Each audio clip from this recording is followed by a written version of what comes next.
Inirekomendang sumailalim sa investigasyon ang anak ng pinatay na negosyanteng si Anson Tan o kilala rin bilang Anson Ke. Sa sinumpaang salaysay na isa sa mga sumukong suspect, ang anak umano ang nag-utos na dukutin at patayin ang negosyante at ang kanyang driver. Saksi, si Salima Refran.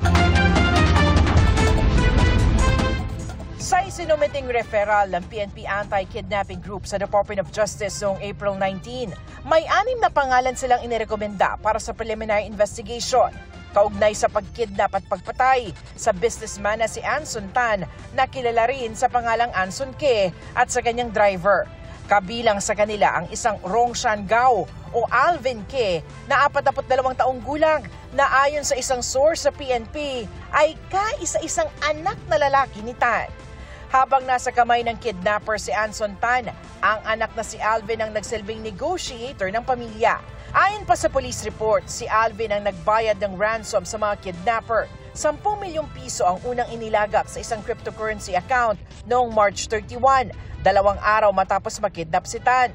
At dagdag na 3 milyong piso noong April 2 sa parehong account.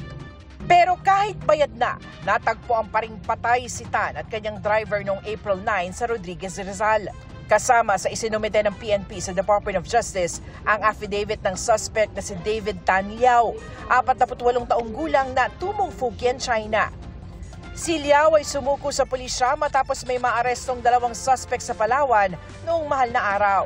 Sa affidavit ni Liao, sinabi niyang kilala niya ang mag-amang Anson at Alvin. January ng taong ito anya, nang tawagan siya ni Alvin at sabihing may ibibigay sa kanyang trabaho. February naman nang mag-offer sa kanya si Alvin ng 100 million pesos para dukutin ng amang si Anson. Ayon kay Liao, kasama niya sa pagpaplano ang mga suspect na inaresto sa Palawan na sina Richard Austria alias Richard Tan Garcia at Raymart Katikista. May babae rin siyang nabanggit na kasamaan niya sa pagdukot at paghingi ng ransom. Si Alvin Anya ang nagbigay ng go signal na patayin si Tan at ang driver.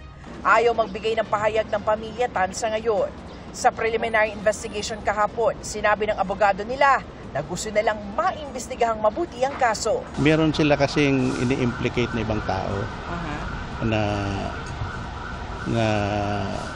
request namin i-pursue. Kung hindi man totoo, i-clear yung pangalan. Kung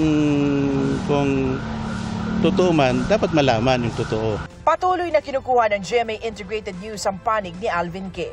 Ayon naman sa Department of Justice, kailangan pa nila ng kaunting panahon para matukoy ang mastermind at ang motibo ng krimen.